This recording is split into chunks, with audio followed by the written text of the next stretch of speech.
여러분, 이스라엘 사람들은 이제 성경 전체를 통해서 하나님 주신 우리에게 주신 율법을 뽑아서 적극적으로 하라는 계명과 약간 적극적이진 않지만 하지 말라는 계명을 나눕니다. 그 계명 숫자가 다 해서 613가지라고 하죠. 근데 부정적인 계명, 하지 말라는 계명이 365계명이고요. 하라는 계명이 248계명입니다. 근데 248이라는 숫자는 우리 인간이 태어날 때 뼈가 뭐 248, 되라 그래요. 확실히 세보진 않았습니다만. 그 다음에 365일은 우리가 날짜와 같죠. 그래서 너희가 이 계명을 지킬 때, 즉 하라는 계명 248가지 계명을 지키면은 너희들이 건강할 것이요. 아멘. 또 하지 말라는 계명을 잘 지키면 너희가 편안할 것이요. 아멘. 뭐 이런 의미를 부여해서 613가지를 지키는데, 그 첫 번째 세 가지가 창세기 나오는 계명인데요. 1번이 바로 땅에 번성하랍니다. 두 번째는 할례를 행하라. 세 번째는 환대죄 있는 힘줄을 먹지 말라. 힘줄을 먹지 말라. 그런 계명이에요. 그 다음에 쭉 나오는데, 이 첫 번째가 뭐라고요? 땅에 번성하라. 그 번성하라 계명은 긍정적인 계명이에요. 하라. 물론 하지 말라는 게 더 많아요. 왜? 인간이 죄를 지었기 때문에 인간 속에 죄성이 있어요. 그러니까 하지 말라는 걸 추구라고 합니다. 그렇죠? 이상하게 하지 말라는 것은 더 하고 싶어. 계명이 더 많아. 매일매일 그러니까 하지 말라는 걸 지켜야 돼. 명심해야 돼. 타락 이후의 문제죠. 근데 이제 하라는 계명이 또 있으니까 얼마나 좋아. 적극적인 계명. 자, 건강하라. 즐겁게 살아라. 여호와를 즐거워하라. 찬양하라. 춤추며 찬양하라. 아멘. 이런 계명이 있으니까 얼마나 좋아. 아멘. 아멘. 포도주도 여러분이요, 먹지 말라는 말씀이 있어요. 분명히 옆에 가지도 말고, 뭐 냄새도 맡지 말라 계명이 있습니다만은, 또 포도주를 또 먹는 것이 우리에게 축복이라고, 행복이라고 또 구약에 나옵니다. 그러니까 적당히 취하는 걸 의미하는 거겠지만은 하라는 계명이 있으니까 얼마나 좋아. 자, 운동도 마찬가지. 경거리 연습이 다 유익이 있어. 육체적인 연습도 보면 우리 삶에 유익이 있다고 성경이 말씀하고 있어요. 우리가 너무 극단으로 치닫히는 걸 성경은 절대 기뻐하지 않습니다. 자, 그래서 아이를 낳는 것이 중요한 거예요. 여러분, 이스라엘 사람 결혼식에는 랍비들이 흰 수염이 난 막 80, 90이 된 랍비들이 덩실덩이 춤을 춥니다. 막 재밌게 춤을 춥니다. 그리고 막 어깨 동무하고 막 춤을 추고, 경상의 경사로 이 결혼식을 생각합니다. 그것은 하나님의 백성이 태어나서 첫 번째로 그 하라는 계명, 땅에 번성하라는 계명을 지키는 것이 얼마나 중요합니까? 그걸 지키는 첫 번째 그 축제의 장소 아니겠습니까? 결혼식이. 그러니까 모두가 기뻐요. 그래서 하는 말이 있어요. 그때는 아무리 랍비가 분세 없이 푼수같이 춤을 춰도 용의를 받아. 뭐라 하잖아. 그게 즐거운 날이기 때문에. 근데 오늘날 지금 우리 문제가 뭡니까? 결혼을 잘 하지 않는다는 게 문제고, 결혼했어도 자식을 안 낳는다는 게 문제입니다. 이것은 성경적으로 말하면 죄악입니다. 그래서 이 말씀을 듣고 있는, 설교를 듣고 있는, 또 방송을 듣고 있는 여러분들, 장가가지 않고 시집가지 않은 분들, 특히 크리스찬 가운데 그런 분 있다면 당신은 죄인이라고 보면 틀림없습니다. 성경의 가르침이 제 얘기 아닙니다. 그 다음에 예수 믿는 사람들은 어째 형편만 되면 가능하면 많이 낳는 게 좋고, 지금 세계 인구가 점점 줄어드는 시대에 다가오고 있어. 중국도 마찬가지고 이제. 그래서 지금은 많이 낳는 게 미덕입니다. 국가를 위해서도 그렇고.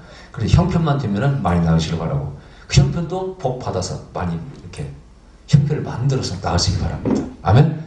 못 낳는 것은 그게 바로 죄악이라. 특히 독신녀, 독신남들 잘 들어야 돼. 바이블, 성경에서는 분명히 죄악입니다. 이 말이 나왔으니까 미리 말씀드립니다만은, 독신남, 독신녀를 위한 처방을 또 말씀을 드리겠습니다. 제가 직접 우리 사목에 드린 얘기예요. 사목 오늘 결혼식에 다녀왔어요. 여보, 재밌는 결혼식에 다녀왔다 그래. 뭔데 그랬더니, 오늘 신랑 신부가 독신남, 독신녀, 결혼을 하지 않겠다고 맹세한 두 사람인데 결혼하겠다는 거예요. 얼마나 기쁜 날이냐는 거예요. 그리고 뭐냐고, 나 그거 듣고 싶다. 그랬더니, 야, 재밌어요. 이 신랑도 나는 절대 결혼하지 않겠다고 맹세한, 목사님 어디라고 그랬어요? 그게 기억이 안 나요? 큰일 났네. 제목이네, 이거. 그걸 기억을 못해. 내가 듣기로는 목사님 아니라고 들은 것 같은데, 자제라고. 또, 기어이라도 시집 안 가겠다. 독점 살겠다고 맹세한 사람도 역시 목사님의 따님이라고 들었어요. 그 둘이 이렇게 이제 독신을 살아가는 거야. 어느 날 사모님끼리, 아니 또 중간에 중매자가 그 얘기를 들었어요. 그래요? 그럼 좋다. 우리 그러면 둘 다 결혼하지 않겠다 그러니까 부담 없겠네. 그냥 둘이 친구로 지내라고 소개해주자. 그래서 소개해준 거예요. 부담 없이 만난 거예요. 서로 결혼하지 않겠다는 사람들이 얼마나 부담이 없겠어. 외롭게는 마찬가지니까. 그래서 친구한테 사귀다가 오늘 정이 들었는가 봐. 그래가지고는 막 당신 같으면 막 결혼해도 괜찮겠네 마음이 들어가지고 그 맹세를 깨고 결혼했답니다. 얼마나 기쁜 날입니까? 그러니까 앞으로 결혼을 하지 않겠다고 독신을 사랑하는 사람들은 독신남에게는 독신녀를 소개하시기 바랍니다. 반대로 또 마찬가지예요. 그럼 부담 없이 소개해주잖아요. 결혼하지 않겠다고 맹세하는 사람들이니까. 그러다가 마음에 들고 정들면 하게 됩니다. 할렐루야. 여러분, 오늘 28장에는 이제 드디어 소원을 이루는 아브라함이 저 75세에 부름받고 하나님께서 너의 후손을 하늘의 별처럼 저 바닷가의 모래처럼 많이 주겠다고 약속하셨는데 그 약속이 이루어지지 않아요. 왜 이루어지지 않느냐에는 여러 가지 해석이 있어요. 그것은 아브라함이 랍비들이 가면은 10가지 테스트를 받았다 그래요. 그리고 모리아산에서 20장에서 독자 이삭을 바치는 것이 마지막 시험이에요. 그래서 독자 이삭을 바침으로써 이제 네가 나를 진짜 경외한 줄 내가 인정한다고 하나님께서 선언하셨잖아요. 거기가 완성이 되면은 그 전에 갈대아우를 떠날 때부터 떠나라. 그때부터가 명령이에요. 시험이고 10가지 테스트가 있다고 그래요. 그 테스트를 아마 아브라함이 잘 실천하지 못하고 이루지 못했을 때 축복도 늦었다 이렇게 말하는 분도 있어요. 예컨대 자기 아내를 빼고 팔아먹을 뻔했잖아요. 그렇죠? 아브라함이 흔들 때가 있다 그런 얘기죠. 그래서 그 시험이 제대로 통과되지 못했기 때문에 축복도 늦어진다 이런 얘기입니다. 어쨌든 그러나 또 이런 것도 있어요. 귀한 아들은 쉽게 얻어지는 것이 아니다. 이건 세상 이치죠. 어떤 것이든지 귀한 것은 정성이 들어가고 시간이 투자돼야 돼. 때때는 고난을 겪어야 돼. 마치 진주조개에서 진주가 나오는 것처럼 고통을 통해서 빛나는 영롱한 보석이 나오는 것처럼 그렇다. 대표적인 누굽니까? 사무엘이죠. 그죠?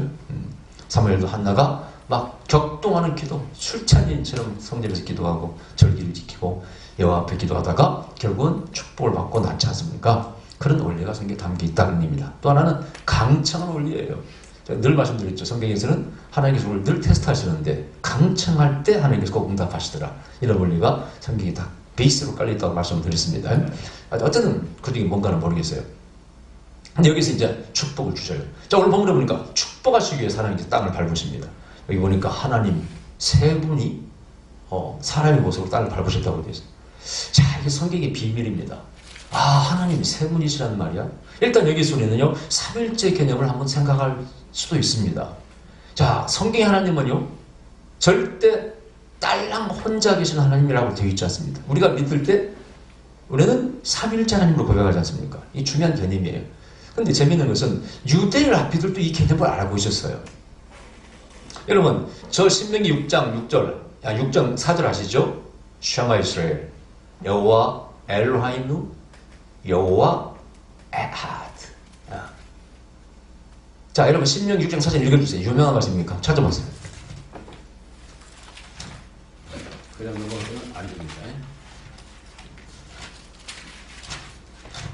이스라엘아 들으라. 우리 하나님 여호와는 오직 하나인 여호와시니. 네. 자, 이게 그 말이에요. 근데 여기 보니까 여호와 에하드란 말이 참 의미 있는 말이에요. 이 에하드가 하나라는 뜻인데 그 뜻에 담긴 것은 딸랑 하나만 있다는 하나가 아니라요. 여러분 시몬 벤 요아케라는 그런 랍비가 이런 말이 있어요. God has three degrees. 중요한 얘기입니다. 그 차원이라고 설명해야 됩니까? 아니면 뭐 어떤 개별, 어떤 뭐 구성이라고 이렇게 설명해야 됩니까? 해석해야 됩니까? 그런데 그 뜻이 뭐냐? 그분이 덧붙이기를 뭐라고 덧붙냐면은, 이분들은 홀로 한 번씩 존재하면서도 나뉘어지지 않고, 그러면서 하나를 이루고 있는 하나님이다. 참으로 재미있고 너무나 신비한 하나님이라고 가르쳐 랍비가. 그 사람은 기독교인이 아니에요, 물론. 유대인 랍비입니다. 근데 이미 그들은 구약에서 그런 개념을 가지고 있었어요. 물론 엘롬이라는 단어가 복수 명사이기 때문에 뭐 장엄한 뜻을 의미한다. 하나님 이렇게 의미를 부여합니다. 문법적으로는. 근데 꼭 엘로힘이 복수 형태라고 해서 꼭 그런 장엄의 뜻만 가지고 있는 것이 아니라 이미 거기에 삼일체 개념이 있더라는 거예요. 근데 이 요한복음에서 이제 14장 16절까지 14장에서 16장까지가 이 삼일체로 가장 두드러기 나타나 있어요. 예수님과 아버지와 성령과 하니까 잘 나타나 있죠. 그래서 요한복음 14장에서 16장을 공부해 보면은 삼일체를 다 우리가 거의 파악할 수가 있습니다. 제가 장신대 다닐 때 죄송하면 좀 교만한 얘기입니다만은 교수님들이 삼일체를 가르치는 게 마음에 안 들어. 이해가 잘 안 돼. 그리고 설명하기 어려우면 꼭 그래. 이런 것은 우리가 다 알 수 없는 것이라고 이렇게 끝내버립니다. 그러면은 뭐 물을 수도 없고, 어떤 분은 또 그래. 그건 믿음으로 받아들이는 것이지 말로 어떻게 설명할 수 있는 게 아니다. 이해할 수 있는 게 아니다. 이렇게 말을 해요, 교수님들이. 그럼 더 이상 우리가 물을 수도 없어요. 그래서 제가 좀 불만이 쳐가지고 삼일체로를 뭐 몰트만의 삼일체로부터 시작해서 다 책을 교재를 몇 권 사고요. 또 교회사를 공부했어요. 교회사의 삼일체론이 형들 교회 회의 때 니케아 교회 회의라든가 그 전에 좌우에 교부들의 사상을 공부하면서 이 삼일체를 공부하기 적이 있어요. 거기에 정확한 답이 없더라고. 저도 요한복음에서 답을 찾았어요. 그때 장신대 다닐 때 현대 다닐 때 그때 그걸 찾아가지고 제가 건방진 학생 주제에 삼일체론을 특강을 하고 다녔습니다. 교사대학 같은 데 가르치고. 그러면은 듣는 분들이 그래요. 야, 쉽게 참 잘 가르치신다고. 그때 공부한 제가 삼일체를 제가 이제 성령과 이현상 세미나 때 한 과목으로 챕터로 집어넣어가지고 거기에 뭘? 연합을 강조합니다. 이 영성사역에서는요, 연합이 굉장히 중요한 개념이에요. 하나님과 우리의 연합. 하나가 되는. 그러니까 성부와 성자와 성령이 하나가 되어서 서로 교통하고 뜻이 하나가 되고 분열되지 않는다는 것은 굉장히 중요한 개념이에요. 이게 삼일체를 해서. 그러면서 우리가 하나님과 더불어서 분열되지 않고 그 뜻을 100% 순종하면서 그런 독립적인 자아를 가지고 살아가면서 하나님께 순종하고 일치된다는 이게 바로 사일체 개념이에요. 그래서 예수님께 뭐라고 그러세요? 너희도 우리와 하나가 되기로 한다 그랬잖아요. 놀라운 개념을 이렇게 예수님께서 말씀하셨어요. 그래서 그걸 강의하고 다니고 했습니다만은 나중에 그것도 성령 체험하라고 제가 비로소 삼일체를 이야기합니다. 그래서 일부러 집어넣은 거예요. 이런 완전한 일체는 분열되지 않는 것은 성령 안에서만 가능하다 이걸 깨달았기 때문에 그걸 집어넣은 것이죠. 그래서 오늘날도 삼일체를 강의한 사람 물어요. 이론적으로는 뭐 이렇게 당신이 받아들일 수 있겠지만은 여기서는 영적인 세계에서 가능한 것인데 영적인 체험을 하셨습니까? 물어요. 당신은 과연 성령 체험을 하셨습니까? 성령이 내 안에 계시고 내가 성령과 감정과 뜻이 하나 일치되는, 성령이 슬퍼하시면 내가 슬퍼하고 성령이 진노하시면 내가 진노하는 걸 느끼는 그런 단계를 가보지 않으면 절대 일체를 저는 이해할 수 없다고 생각합니다. 이렇게 저는 제 개인적인 의견을 이야기합니다. 그게 제 삼일체론이에요, 사실은요. 근데 여기 어떤 그런 개념이 있어요. 그게 뭐냐면은 그때 우리 교회 그 토라 세미나 때 그 누굽니까? 이름이 에릭입니까? 강사가 와서 그런 얘기 있죠. 꽃다발 안에 꽃이 많이 있으면서 다발로는 한 다발 이루고 그러면서 본질이 서로 흐트리지 않고 똑같은 이런 세계를 의미한다고 비유로 얘기했죠. 비유라는 건 정확한 개념은 아닙니다. 그러나 설명하는 어떤 하는 비유가 되겠죠. 그죠? 어쨌든 좋습니다. 이런 개념이 여기 있더라는 거예요. 근데 이 삼위일체에서 중요한 개념은요. 이게 다양성 속의 일체입니다. 삼위일체는 하나님이 우리에게 주시는 개념이 중요한 것이 다양성 속에 일체를 이룬다는 거예요. 분열되지 않고. 이게 오늘 현대인들에게 굉장히 큰 진리와 교훈을 줍니다. 너무나 이 사회는 분열되어 있지 않습니까? 민족이 내셔널리즘 민족주의가 분열되어 있고 흑인 백인 홍인 분열되어 있고 공산주의 무슨 자본주의 다 무슨 또 이렇게 진보 보수 이렇게 분열되어 있고 집안에서도 아버지와 자녀가 뜻이 다릅니다. 여기 태극기파 부모는 자식은 또 이쪽이고 이렇게 분열된 모든 세상 속에서 모든 문제가 나오는 거 아닙니까? 여기에 중요한 의미를 부여하고 있어요. 너희가 서로 자아는 다르다 할지라도 어떤 진리 안에서는 하나가 되어야 돼. 아멘. 그렇잖아요. 궁극적인 최고에서 최고의 진리 안에서는 분열이 있을 수가 없는 거 아닙니까? 그것은 하나님 안에서만 가능한 거죠. 아멘. 할렐루야. 아멘. 네, 중요한 개념이에요. 이게 하나님과 일치한다는 것, 연합한다는 것은 너무 중요한 개념이에요. 여기에 그 개념이 어쨌든 나타나 있어요. 자, 그 다음에 하나님이 땅을 밟으셨다는 거. 아브라함이 장막 앞에서 오늘 정오에 보니까 하나님 세 사람 형상으로 오시더라는 인간 모습으로. 하나님이 땅을 밟으셨다. 자, 여러분, 우리는요, 이분이 정말 여호와, 그리고 우리가 믿고 있는 성부, 성자, 성령이신가? 이렇게 말하기는 곤란합니다. 왜냐하면 성경의 개념이 앙겔로스라고 하는 엔젤이라고 하는요, 하나님의 사자도 때로는 하나님을 이렇게 우리가 설명할 수가 있어요. 구분이 잘 안 될 때가 있어. 다니엘서 10장에 나타나는 그 금빛 띠를 맨 그분도 천사장인지 정말 성자 예수님인지 잘 구분이 안 됩니다. 성경이 그게 이제 모호해요, 여러분요. 천사론을 공부해 보면은요, 천사가 하나님의 사자지 않습니까? 그 다음 이게 또 하나는 요한복음에서 1장 1절에서 태초에 말씀이 계셨다. 헬라어는 로고스라고 그러지 않습니까? 그 로고스의 개념이 우주가 돌아가게 하는 이치인데 거기 인격을 또 부여하는 거거든요. 히브리된 개념에서는 단순히 이치가 아니고 이 개념이 하나님의 대행자의 개념이 있어요. 하나님의 대행자는 하나님의 오른팔이요. 하나님의 가장 오른팔은 누굴까요? 천사장일까요? 예수님일까요? 성자일까요? 그게 바로 성자의 개념입니다. 하나님의 대행자는 하나님 뜻을 가장 잘 알고 있는 분이에요. 그죠? 그 성부가 뜻을, 생각을 품기만 해도 아는 분이야. 그걸 실천하고 이루는 분이야. 그죠? 그 십자가를 지시는 거 아닙니까? 그런 개념이 요한복음의 1장에 나오는 겁니다. 또 말씀을 하시면 이루어져. 그것은 킹의 개념이에요. 왕권의 개념입니다. 왕 명령하면 누구 다 지켜야 되기 때문에. 그런 개념이 담겨 있는 건데, 그 하나님의 사자인지 하나님인지는 몰라. 그러나 중요한 것은 하나님의 사자였던 하나님이든 그분이 인생의 문제를, 우리 인간의 문제를 풀어주시기 위해서 또 헤아려 보시기 위해서 땅을 밟았다는 개념이 정말 중요한 거예요. 아멘.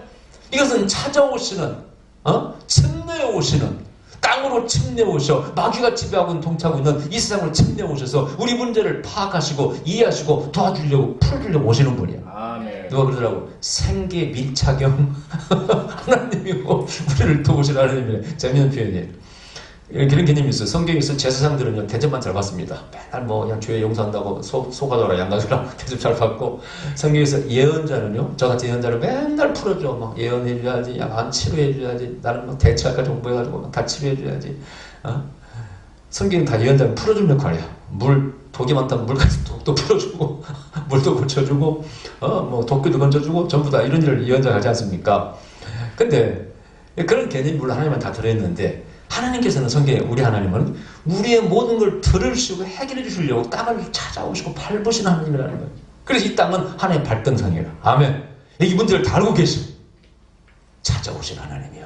대표적인 게 바로 인간이 되어서 오신 예수님 아닙니까? 할렐루야. 그런 개념이 담겨 있어요. 여러분, 이 우주를 만드시고 멀쩡한 구경만 하시고 니들 알아서 해라. 내 말도 안 하면 다 죄 지으면 죽을 것이고 멸망할 것이고 알아서 해라. 다 너희 달렸다. 이런 신이 좋아요. 아버지처럼 사사건건히 헤아려 주시고 문제 있으면 풀어주시고 따뜻거려 주시고 우리를 안내하시고 지켜주시는 그 하나님이 좋아요. 중요한 개념이에요, 여러분요. 우리 성경 하나님은 바로 겸손하신 하나님이야.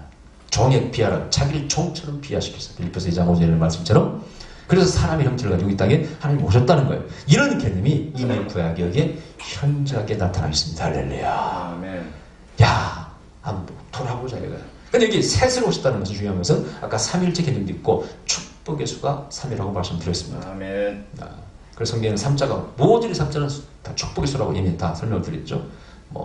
오베드돔의 집에 법궤가 석 달 동안 보시고 복받고 기도는 300명 다 일일이 다 말씀드렸죠. 삼자는 복의 수. 그 다음에 19장에서는요. 저 소돔과 고모를 멸망으로 하실 때 거기는 천사가 나타납니다. 그건 하나님을 더 일장 천사라고 했는데 거기는 천사가 둘이라고 되어 있습니다. 이것은 증인의 수라고 했어요. 누구를 심판하고 정죄할 때는 그 죄를 확실히 두려봐야 돼. 그런 개념이 여기 담겨 있는 것입니다. 그래서 성경은 그냥 풀 수가 없는 거라고 제가 말씀을 드렸어요. 전부 숫자 하나도 의미가 있다. 자, 그 다음에 땅을 밟으셨어. 아브라함이 정오에 만물의 상수리 나무 근처에 있다가 이 만물의 상수리가 상수리 나무 근처가 빅추리 큰 나무인데 의미가 있어요, 여러분요.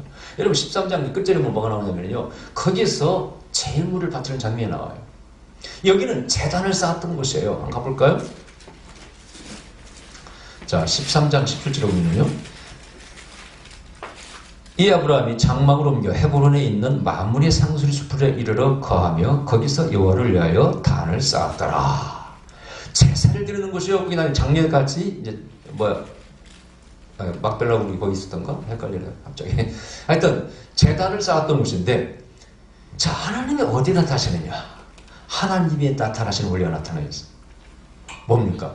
하나님께 제단을 쌓은 것. 거기에 거기에 하나님 나타나죠. 중요한 개념이에요. 그래서 나타나셨는데 아브라함의 눈에 일단은 그 천사든지 하나님이든지 그분들이 하나님을 보였다는 것이죠. 여기에 보면 아브라함의 경배의 자세가 강조되고 있습니다. 장로문에 앉아있다가 얼른 달려나가서 그 앞에 무릎 꿇고 그분을 경배하고 절대 우리를 그냥 지나가지 우리는 나를 그냥 지나가지 마시옵소서. 내가 대접하는 걸 꼭 대접받고 가시옵소서. 이렇게 성경 기록하고 있어요. 여러분 제가 목사니까 성도들에게 헌금하라고 강조하려고 또 그러는 것보다 이렇게 오해하고 있을지 모르겠습니다만 성경에 몇 가지 원리가 있어요. 꼭 재물 위에 불이 떨어집니다. 자, 갈멜산에서 마찬가지예요. 12단을 돌을 세우고 그 다음에 뭐 다 또랑을 치우고 물을 붓고 재물을 올려놓았을 때 거기 불이 떨어져요. 자, 아브라함이 가는 것보다 단을 쌓고 송아지를 잡아서 가까이 돌려놓을 때 횃불이 그쪽에서 해로 지나갔다고 되어 있어요. 꼭 재물이 응답합니다. 이 재물이 가지는 의미가 뭘까요? 그것은 첫째는 하나님에 대한 예의예요. 예의. 우리가 왕을 뵈러 간다. 높은 사람을 뵈러 간다. 동네에서 옛날에 나이가 늙으신 어른을 뵈러 가. 저도 배웠어요. 늘 우리 부모님한테 절대 빈손으로 가지 마라. 우리 아버지도 꼭 빈손으로 오는 조카들 있잖아요. 인사하러 오잖아요. 빈손으로 오면은요 꼭 한마디 하시더라고요. 대놓고는 말씀 안 하셔. 가고 난 뒤에 그래. 저놈 봐라. 어떻게 큰아버지한테 오면서 그 술을 좋아하시니까 소주 한 병이라 사오지 말이야. 빈손으로 왔다고. 저보고는 꼭 그러셨어요. 그러면서 너는 절대 어른을 뵈러 갈 때는 빈손으로 가지 말라. 저는 아니요. 귀에 딱지가 않도록 배웠어요.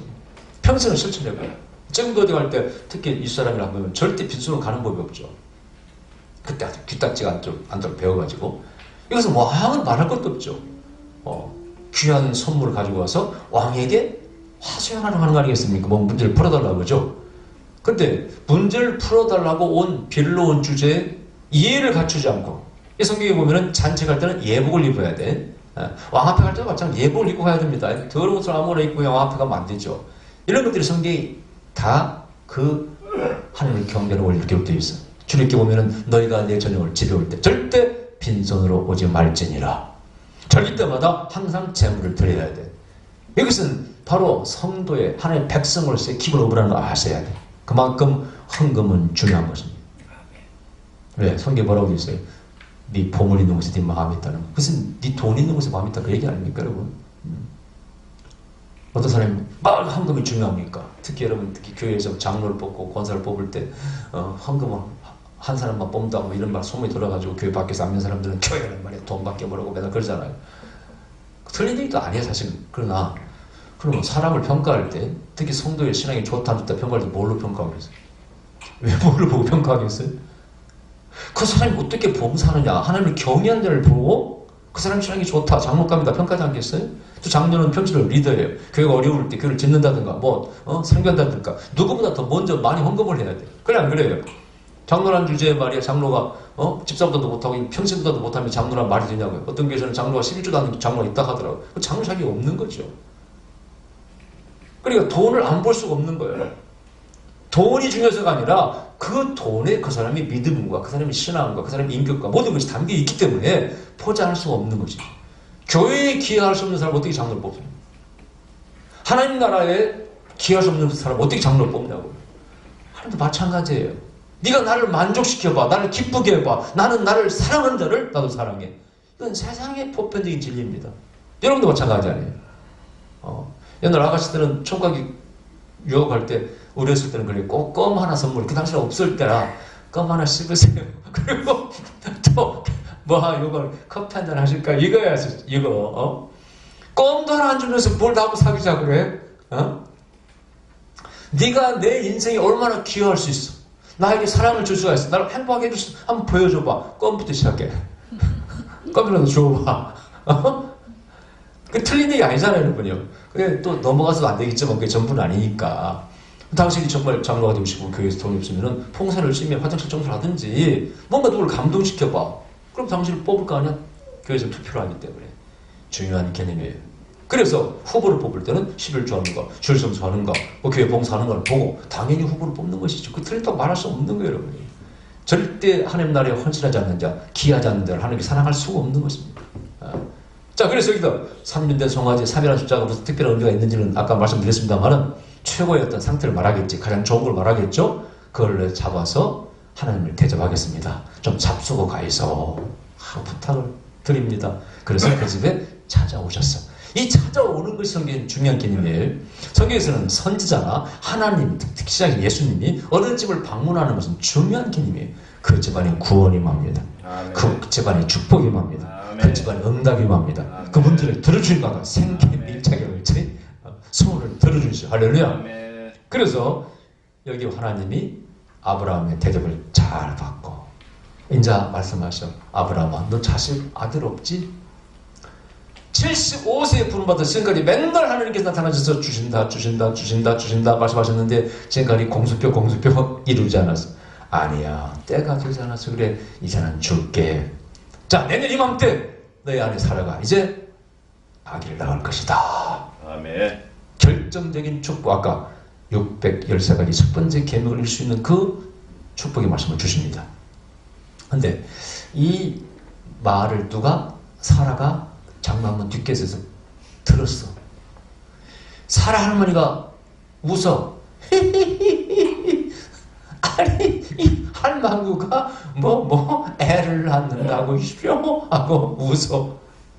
그러자 여기 하나님이 들으셨다고 되어 있어. 사라야, 네가 비웃었지? 그러니까 이 사라가 아니요, 저 비웃은 적 없는데요. 다 들었어. 그런 장면이 나와요. 자, 그래서 결국은 그 다음에 이제 정말 사라의 태가 열리고 아기를 낳습니다. 아멘. 네, 이것은 textual 말씀이 계시니라. 하나님 말씀이 선포되면은 이루어지는, 아까 왕이 명령하면은 이루어지는 원리가 나타나 있는 것이죠. 말씀하심에 모든 것이 말씀으로 창조되었고 이런 원리가 생겨 나타났다는 거죠. 이것은 우주의 왕이신 하나님의 말씀은 생명이 없는 바로 돌도 나무들도 다 듣고 말씀을 따라 움직인다는 원리가, 창조의 원리요, 기적의 원리가 흔히 나타나 있죠. 이것이 이루어지는 것입니다. 재밌는 것은 웃고 결국은 사라가 났습니다. 이삭을 낳게 되는데 제 경험이, 집회 가운데 있을 때 경험이 똑같은 케이스는 아닙니다만은 웃고 좋은 일이 생겼던 경험이 있어서 제가 좀 예언을 전에 말씀드렸습니다만 한번 말씀드릴까 합니다. 제가 20몇 년 전에 첫 번째 연합 영성 집회를 한 적이 있습니다. 수동기도원에서 그때 한 250명이 왔는데 대학생, 고등학생, 중학생 연합 집회였어요. 첫 번째 큰 집회였죠. 그때 집회를 하는데 그때 제가 예언사를 합니다. 안주도 하고 학생들이 순수학을 잘 받아들이고 이래요. 제가 몇 사람 예언해 줬더니 예언 받으려고 전부 헌금을 다 했더라고. 그 250명들은 교사들 말할 것도 없이 그걸 다 일일이 예언이라고 내가 아주 힘들었습니다만은, 근데 그때 성령이 찬양하다 임했습니다. 그러다 어떤 여선생이 갑자기 쓰러졌습니다. 안수도 안 했어요. 그냥 찬양하다 쓰러졌어요. 막 웃는 거예요. 깔깔깔깔깔깔깔. 이 사람들이 그런 걸 처음 봤지, 다. 그래, 다 이상하게 쳐다봅니다. 노하더라고 했어요. 성령께서 터치하시니까. 성령 열매 가운데는 사랑과 희락, 화평이 있고, 그 집회 가운데는 그런 역사가 나타납니다. 우는 것만 성령 역사가 아니죠. 오히려 우는 건 더 귀찮죠. 콧물 나오고 옷에 묻고 웃는 것은 내적 치유가 완전 나기 때문에 좋죠, 오히려. 그래서 절대 그 좋은 현상이 놓아두시라고. 사람들은 겁을 내야 돼. 미친 줄 알고. 누워서 한 30분 이상 혼자 계속 웃는 거예요. 다 이제 시간이 지나가지고 일어났어요. 그 교사가 저를 찾아왔어요. 참 신기한가 봐. 목사님, 아까 제가 왜 웃었죠? 그러는 거예요. 내가 그랬어요. 아니, 웃기는 본인이 웃고 왜 나한테 웃습니까? 내가 좀 웃고 싶구만. 그랬더니 다른 자기를 모르는데. 그래서 내가 그랬어요. 선생님, 웃음은 희락은 응답입니다. 물론 여기 아브라함의 아내는, 사라는 비웃었다고 돼 있죠. 근데 이걸 영적으로 해석하면 이것도 좀 의미를 부여할 수는 있어요. 그런 억지로 해석하고 싶지는 않습니다만은 웃음은 응답입니다. 왜? 하나님 당신을 터치했다는 거예요. 당신 분명히 앞으로 좋은 일이 있을 것입니다. 왜냐하면 그분은 볼 것도 없이 하나님 터치해서 그분의 상처를, 내면적인 상처를 치료할 거라고 저는 보기 때문에 이렇게 얘기한 것이죠. 하나님 왕님하셨으니까.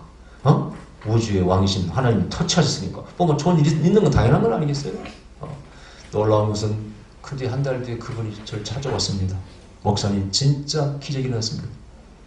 그 웃고 난 뒤에 일주일 뒤에 정확히 10년 전에 집 나간 남편에게 전화가 왔습니다. 100% 싫어합니다, 여러분. 10년 전에 집 나간 남편이 전화 와가지고 여보 미안해. 사과하더라는 거예요. 그러면서 여보 내가 돌아갈 수는 없어. 근데 돌아갈 수는 없어 그러더래요. 왜? 다른 여자하고 살고 있다. 그래 미안해. 내가 아이들 학비는 보내줄게. 그때부터 학교를 보내왔어. 좀 더 디테일하게 말씀드리면 정말 놀라운 일이었습니다.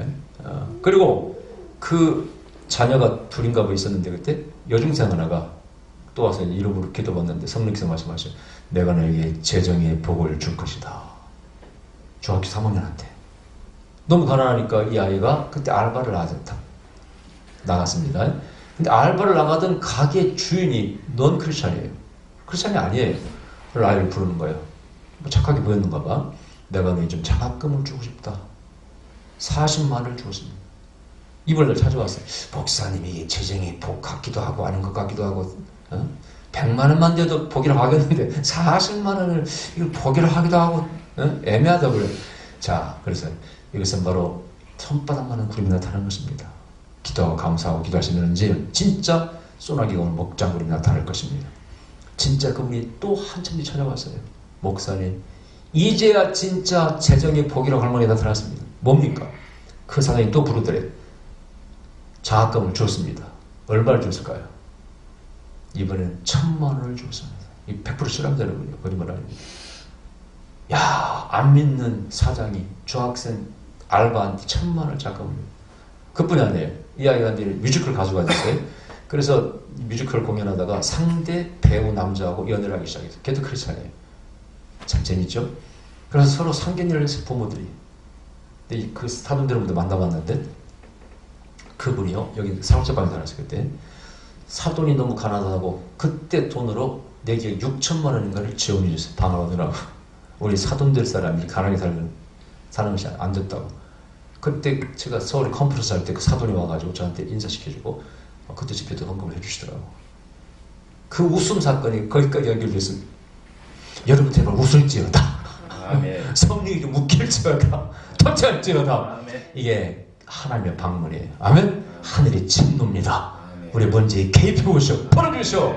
바로 만물의 산수리 나무에서 경배했던 곳, 하나님이 임재했던 곳, 기름 부음이 늘 있던 그곳에, 기도가 쌓인 그곳에 하나님 나타나시고 아브라함의 문제를 풀으시고 드디어 이삭을 낳게 됩니다. 할렐루야. 아멘. 여러분들도 그런 일이 있을지어다. 기도하십시다. 그러신 우리 아버지 감사드립니다. 우리도 늘